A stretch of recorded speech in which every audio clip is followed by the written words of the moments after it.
早いから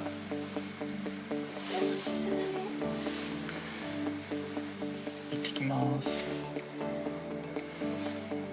行ってきます。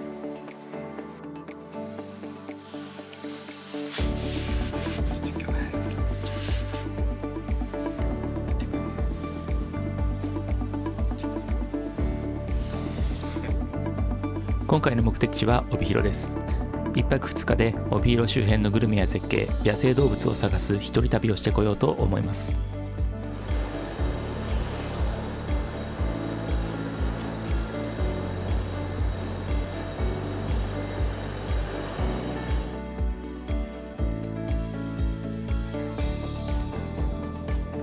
今回は一人旅に行きたくなって出張に行くふりをして家を出てきました。本当は今日は有給で休みです。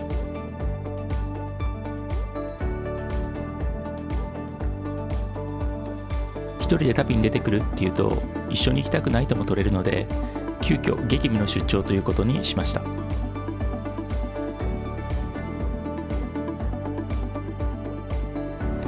朝食は結局定番のここにやってきました。朝は選択肢が少ないっていうのもあるんですけど、毎回ここになるんですよね。海鮮丼が食べたいっていうか、天丼から定食までいろいろとあって、ここ以外だとカフェとかホテルのバイキングとかそんなにやってる店の数も多くなくて、結局ここになるんですよね。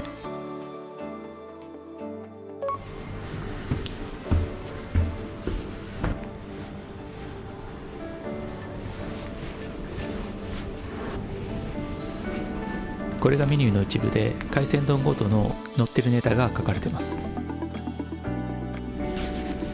で、中に入ってこの券売機で買うんですけど、メニューが文字だけなので朝頭が働いてなくて考えるのが面倒になって、結局毎回同じものを頼むっていう。次来た時は握り寿司セットとか別のメニューにしたいなと思ってます。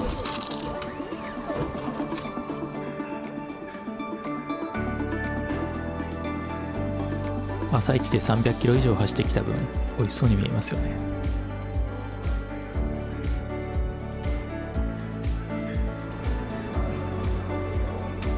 いただきます。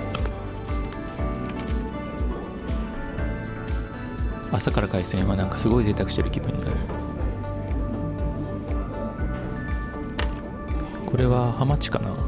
北海道の呼び方やとツバスとか稲田やっけ。違うか、フクラギか。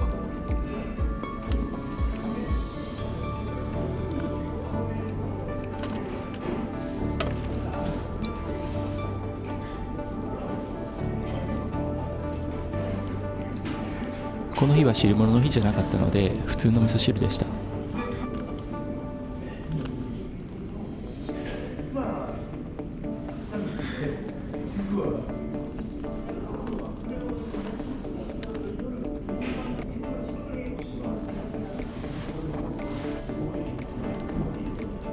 エビの剥き方ちょっと上手くなったかな。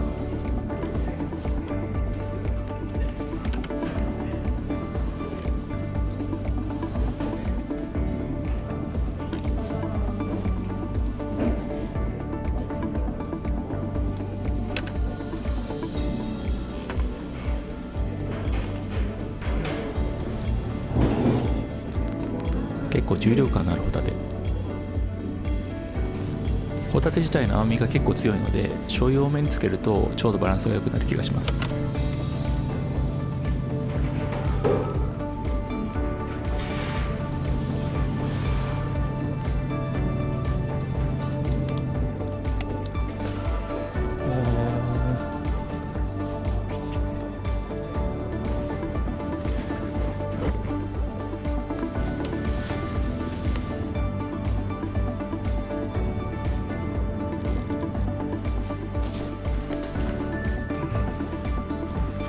木曜か。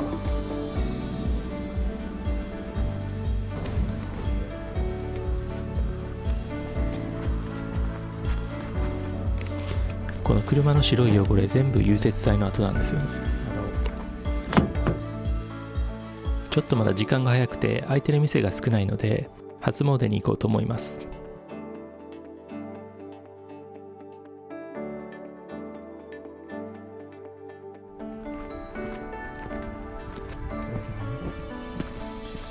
15センチぐらいの氷の輪立ちがある。初詣に来ました。朝のエゾリスが動き回る時間帯で、そこら中にエゾリスがいます。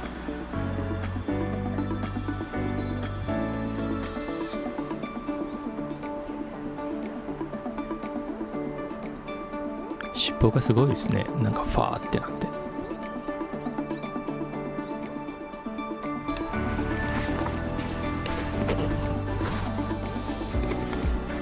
水の落ちてる先がつららみたいになってますね。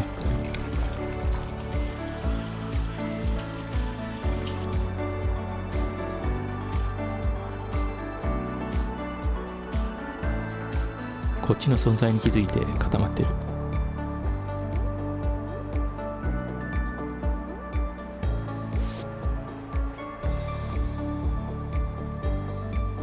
なんかぬいぐるみみたい。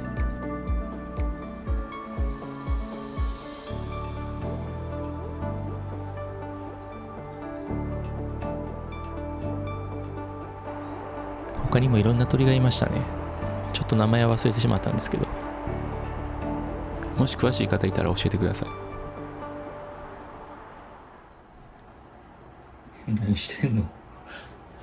浴槽で落ち着いてんの？落ち着いてんの？浴槽で。お風呂好きなの？初詣を終えてちょっと川の方に行ってみようと思います。この神社のすぐ横に川があるんですよね。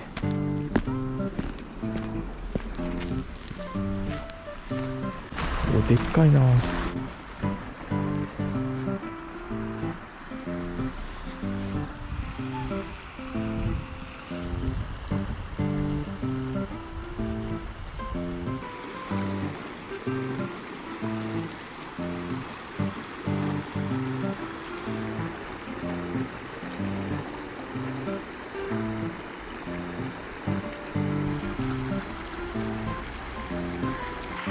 喧嘩か。10時前になったので次の目的地に行こうと思います。ちょっと体が冷えたので温まりに休憩に行きます。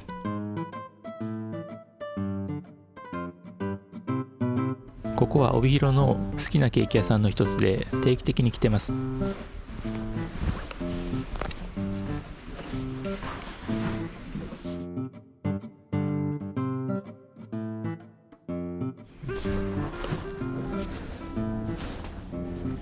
開店と同時に来たので貸し切り状態です。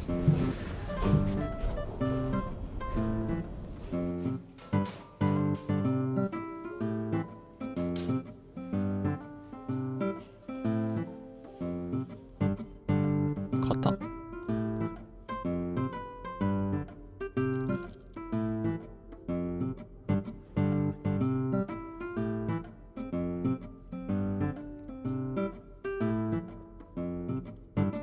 全然割れん。どうやって食べるのが正解なのかな。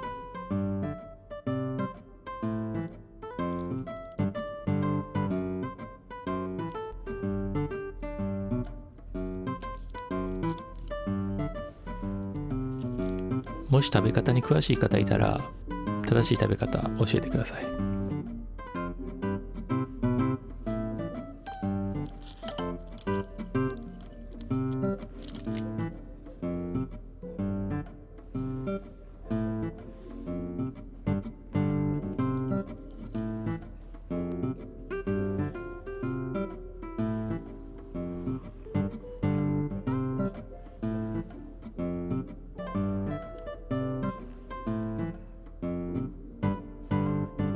平日の開店直後だったからか、お客さんは最後まで自分一人だけでした。こ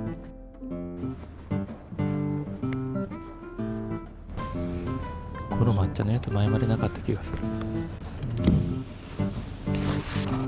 これチーズケーキなんですけど、緑色の箱の方が2種類のチーズが入ってておすすめです。ナチュラルチーズとカマンベールチーズそれぞれ4個ずつ入ってます。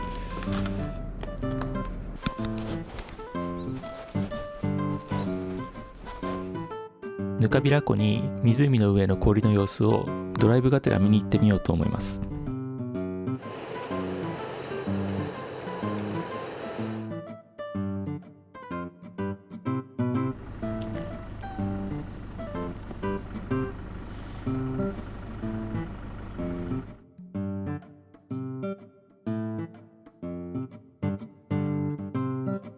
1時間ぐらい走ってきたんですけど、明日まで立ち入り禁止みたいなので明日リベンジしようと思います。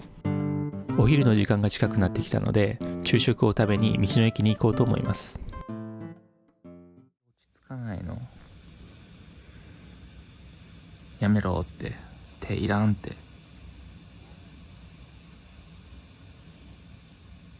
爪出してきた怖い。この道の駅にあるレストランはちょっと価格帯が高めでまだ行ったことがなかったので今回ちょっと行ってみようかなと思います。お、福袋。お菓子とかドレッシングとかかな。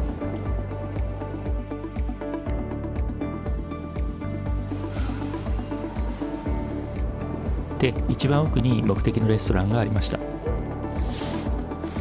の駅にしては価格帯が高めな感じです。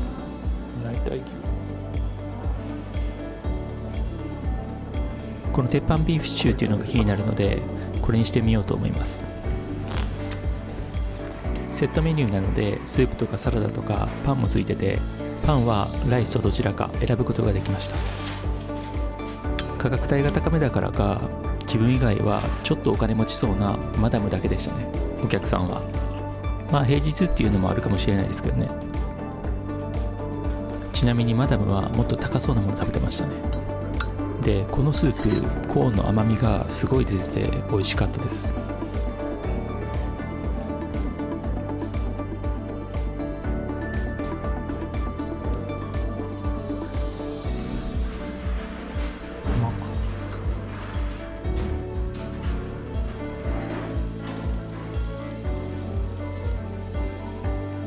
ほぼ肉やん。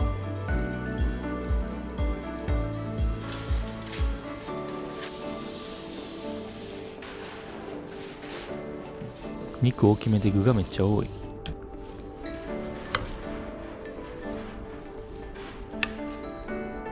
なんかステーキみたいですね。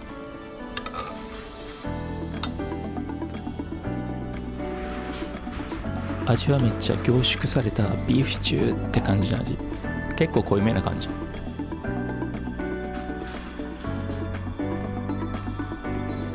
結局スプーンだと食べにくいのでナイフとフォークで食べることにします。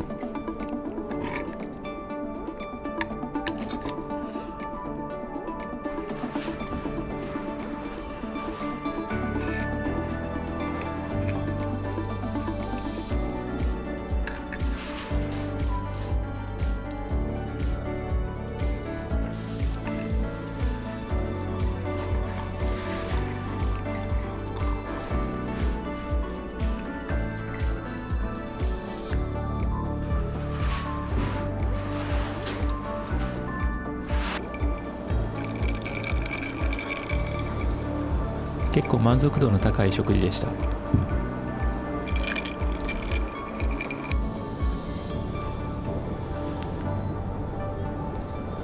こ結構ソフトクリーム強気の値段設定なんですよね。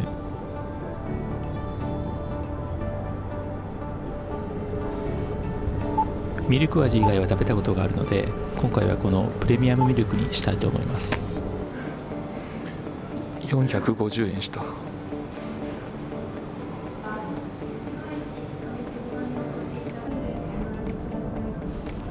濃厚って感じじゃなくてあっさりしたミルク感。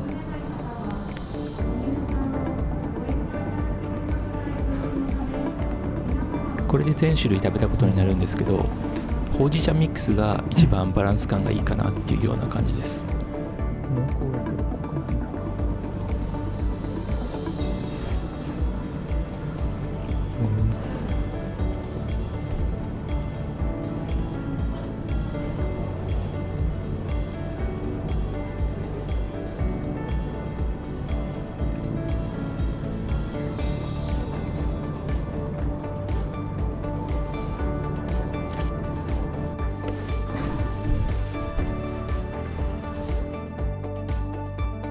15時半ぐらいだったので夕焼けに向けて展望台に行こうと思います。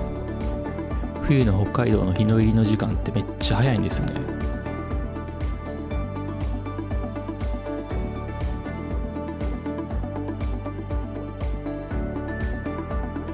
除雪の関係で道幅が狭くてトラックとすれ違うときちょっと怖いです。除雪車も抜かしていいよってゆっくり走ってくれるんですけど、道幅狭くて抜かすときちょっと怖いんですよね。こういう何気ない景色がすごい綺麗なのが北海道のいいところです。やば、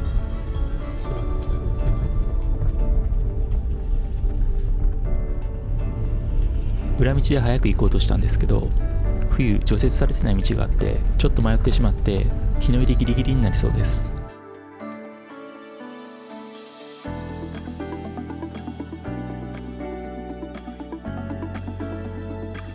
で到着するとカメラやってる人が3人いて真剣に撮ってるんで、ちょっと邪魔ならないように後ろからこっそり撮ろうと思います。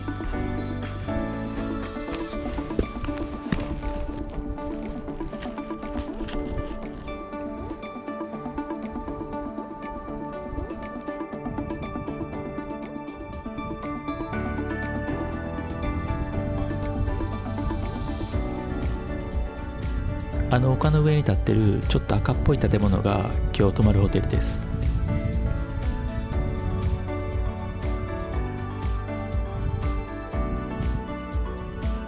はい、じゃあ日の入りを十分満喫できたのでホテルに向かいたいと思います。今日泊まるホテルにはモール温泉っていう茶色いアルカリ性の温泉があります。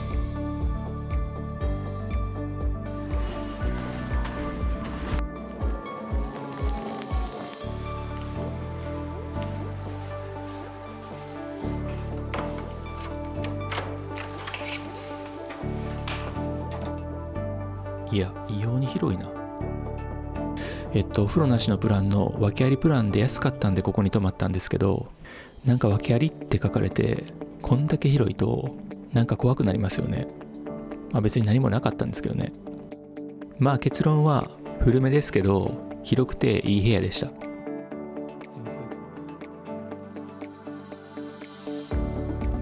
机も仕事できるくらいの広さがあります。で今回1人で予約したんですけど、ちゃんと2人分置いてくれてて、ちゃんと全部2人分いただいて帰ろうかなって思います。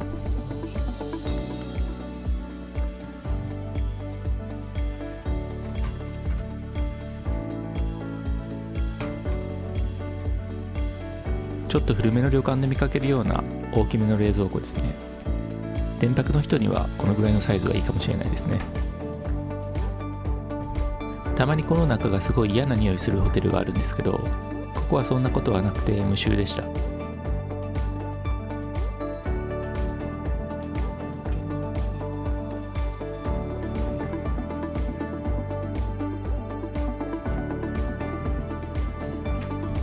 でトイレももちろん想像通り広くて、ちょっとこの床の感じが自分は苦手ですけど、でも広くていいですよね。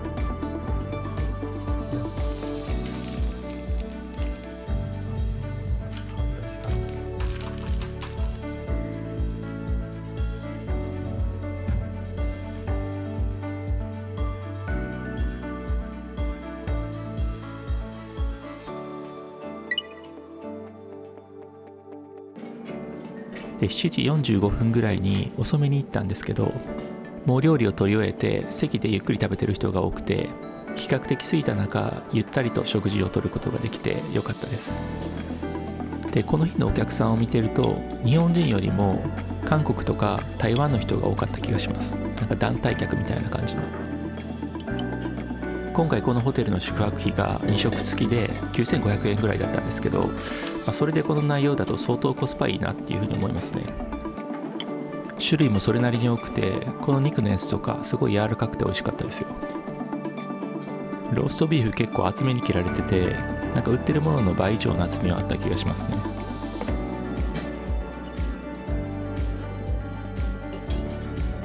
バイキング終盤の時間でもこういう風にお刺身もちゃんと補充されるので好感が持てました。でこれが今回の成果なんですけど、ちょっと盛りすぎたかなっていうぐらいの量になってしまいました。日本酒は別料金で注文しました。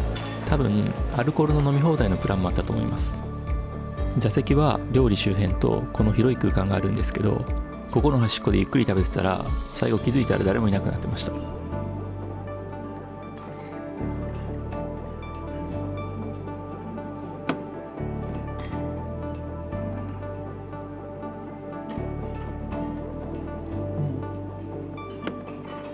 こう見てると炭水化物がないんですけど、お酒のつまみみたいな感じでちょこちょこいろんな種類楽しみながら食べれましたね。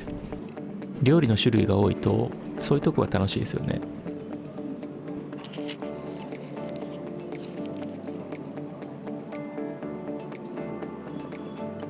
一人で来てた人が見た感じ自分以外2人だけでした。で2人とも多分台湾の人で、そのうちの1人の人がみかんをアホみたいに7個とか8個食べてて、日本の果物ってなんか美味しいんだなっていうのがそれ見てて感じましたね。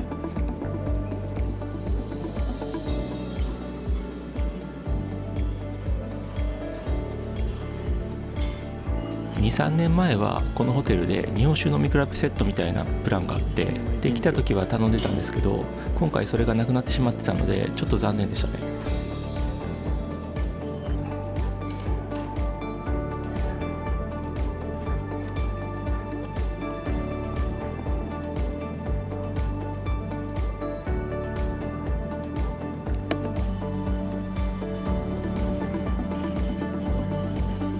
ソフトクリームがバニラとチョコとミックス3種類あって、なかなか3種類あるところがないんでテンション上がりましたね。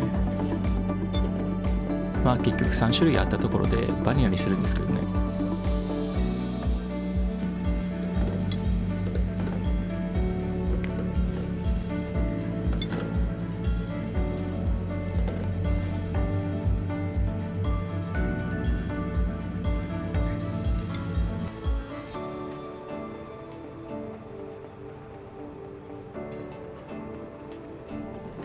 バイキングにソフトがあって最後ソフトで締めることができるとなんか満足感高まりますよね。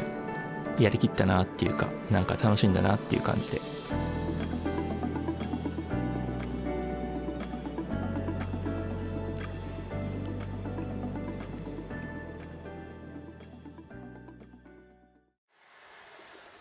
みーちゃん、何したいの？遊びたいの？寝落ちしたら11時19分だった。ミスったな。広い方の大浴場が23時半まで。朝早く起きて入るか、狭いけど12階の眺めのいい方に今から行くか、2時までやからどうしようかな。最近すぐ寝落ちするな。狭いけど眺めのいい12階の方に行くか。よし。前は12階行ってないよな。ちょうどいいか。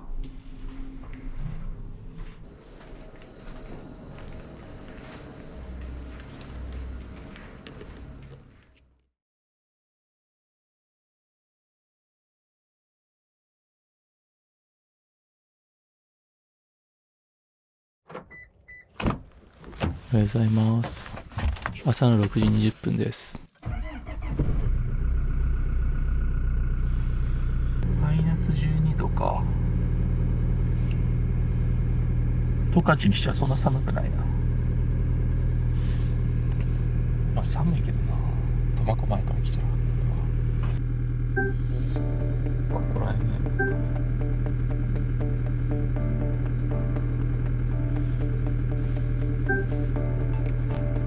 10キロぐらい行くか。よし。昨日寝落ちしたおかげで無駄に早起きできたので、今日はこの可愛いシマエナガを探しに行こうと思います。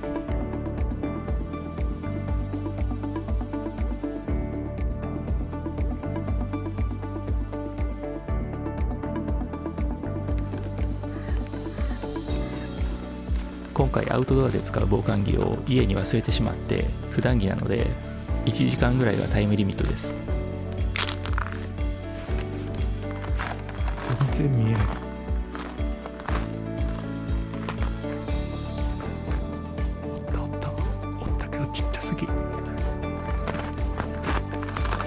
で、鳴き声からシマエナガをすぐ見つけることができたんですけど、めっちゃちっちゃくてすばしっこい上に薄暗かったんで、最初撮影が難しかったですね。シマエナガは体長だいたい14、15センチとかそのぐらいらしいです。でシマエナガはもうちょっと明るくなってから撮ろうと思って歩いてたらキツツキの音がしてきたので、まずそっちから撮ってみました。これは赤ゲラやったっけ。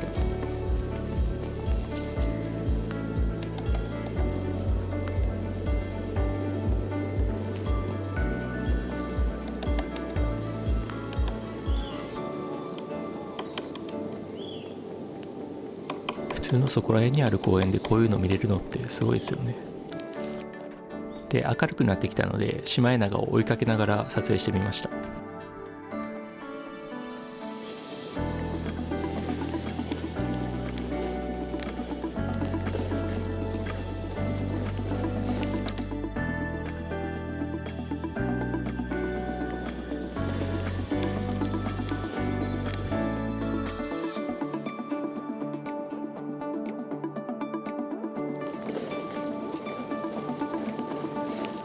で他にもいろんな種類の鳥がいて名前わからないんで、もし知ってる人がいたら教えてください。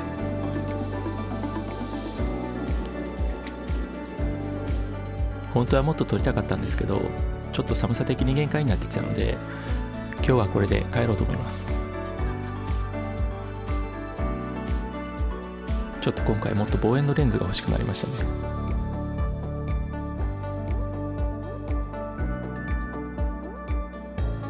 7時45分、バイキングが8時まで入場なので急ぎます。朝食はメニューの多いビジネスホテルと同じような感じでした。肉じゃがは北海道っぽくて甘い感じの味付けでした。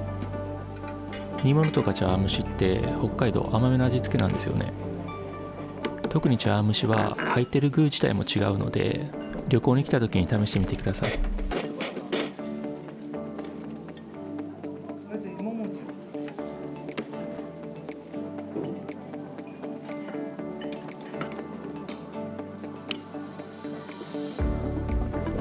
で行った日が1月6日だったのでおせちっぽいものがいくつかありました。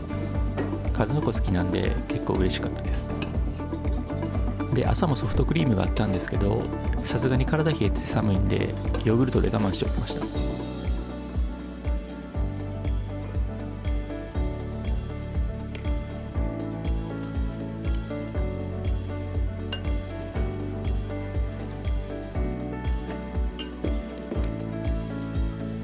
でこれが今回の成果です。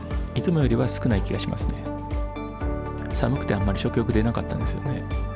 本当は温泉行ってからこっち来たかったんですけど、時間の関係上こっち先に来ないといけなかったので。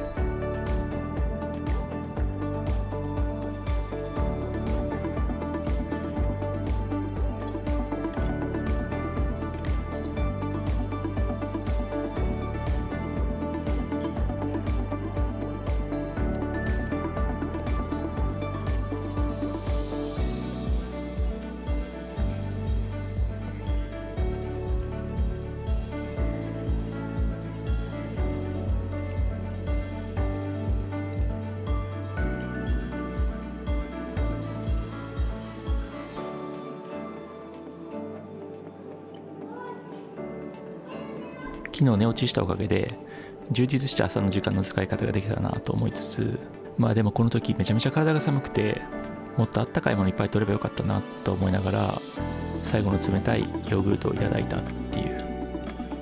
で冷え冷えの体の状態で温泉に直行しました。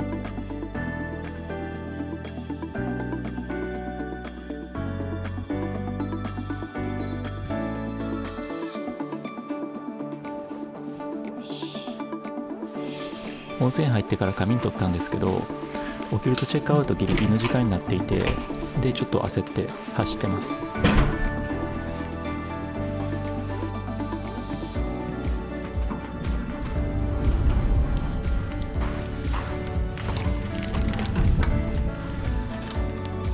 今日は昨日のリベンジでぬかびら湖にアイスバブルを見に行こうと思います。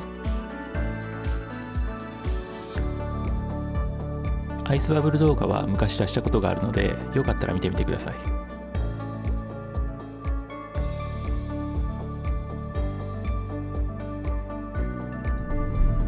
この日はワクサギ釣り解禁の日だったからかめちゃめちゃ混んでましたね。止めるところがなくて何回も往復しました。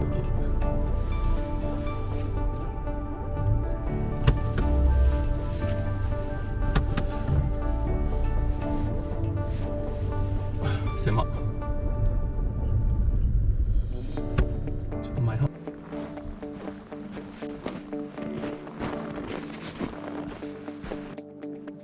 自転車コース。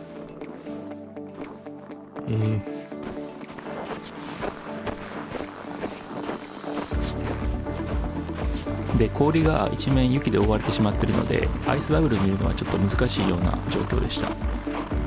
で、周りの人に聞いてみると、遠くに綺麗な氷が出てる部分があるっていうことだったんですけど、ちょっと今回は防寒着忘れてきてしまったんで、近場で探します。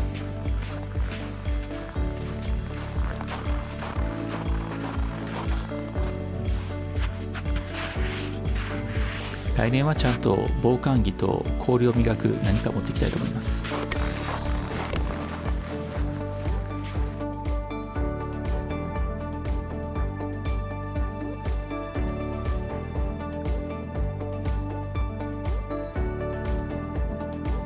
まあでもちょっと諦めきれないんで、もう一箇所三の沢に行ってみようと思います。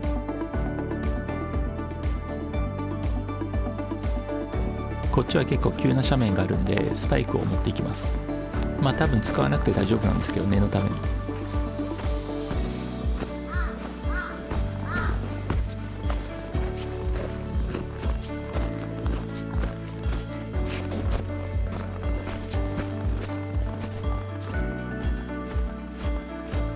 で、この左側にある細いロープを伝っております。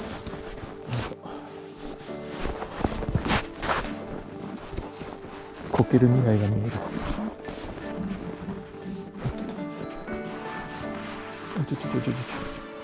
おお。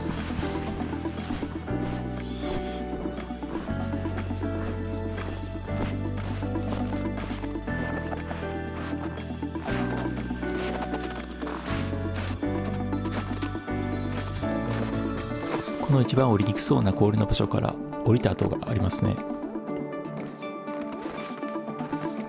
こっちから降りるか。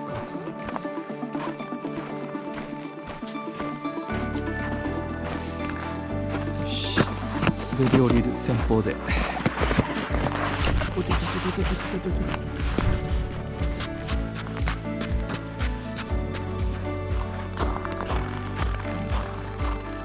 結構急。まあ、スパイク持ってるからいいけど、登るときは。で、いろいろと探してたら良さそうなところがあったんで掘ってます。で、どうしようかなと思って持ってて温めるかと。体温でも磨いていくかって感じで。この日気温が暖かかったんで、まあ真似はしないでください。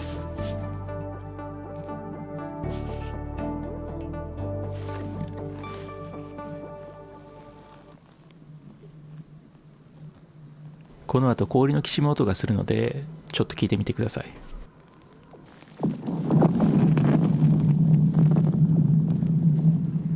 怖っ。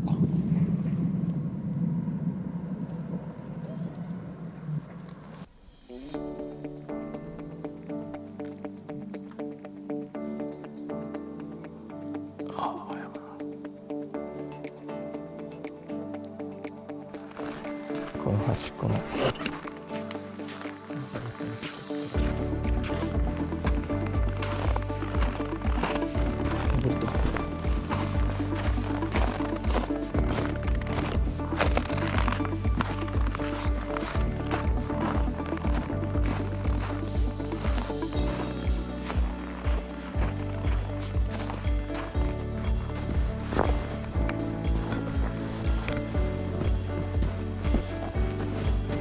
ロープ一番下まで来てないそこになんだかよいしょ。い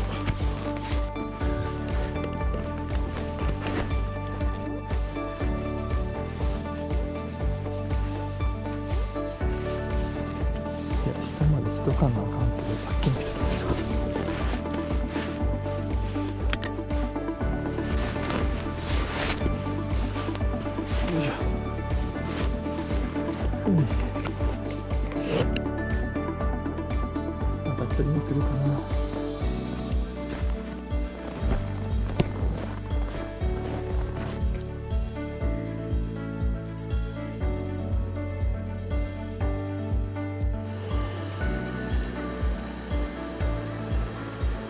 シオール気球の街やから至る所に気球が。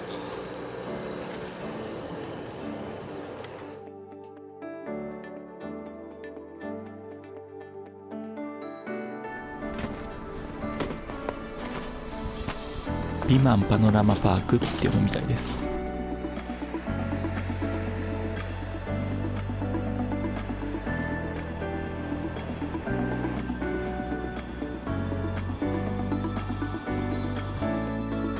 そばと牛トロ丼のセットを食べれるところがあるので、そこに行ってみようと思います。はい、おそば完売でした。仕方ないので今度は絶対空いてそうな店に行きます。店舗が新しくなってから来るのは初めてです。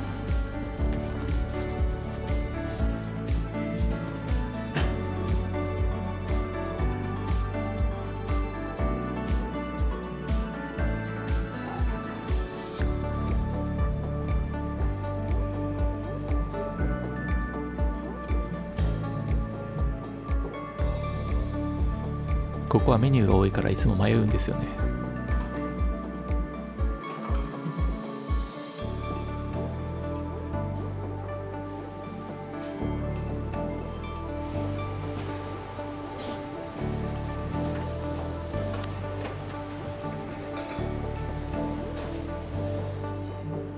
ちょっと来た段階で量が想像よりも多くてちょっとミスったなって思いましたね。もうちょっと量が少ないのでよかったなって。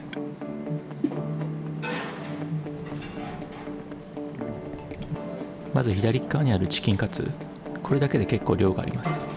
串カツ、ヒレカツ、エビフライ、チキンカツ、野菜フライが入ってます。ちなみに白米はおかわり自由です。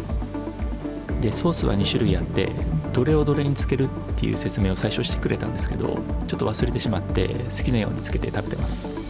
だから本来正しい食べ方とは違うと思います。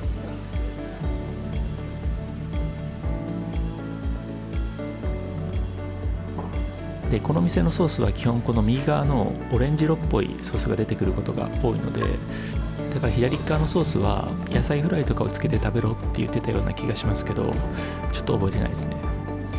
今度から美味しく食べるためにも店員さんの言ってることはちゃんと聞いておこうと思います。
最後に1箇所好きな景色を見てから家に帰ろうかなと思います。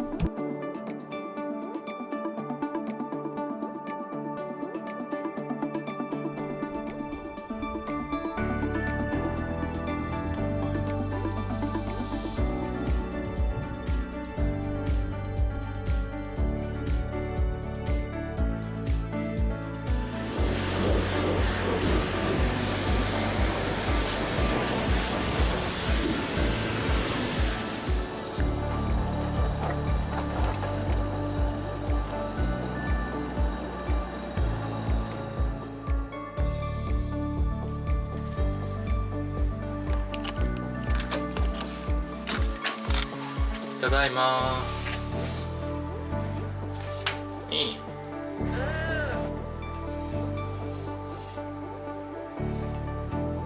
開けるからちょっと待ってね。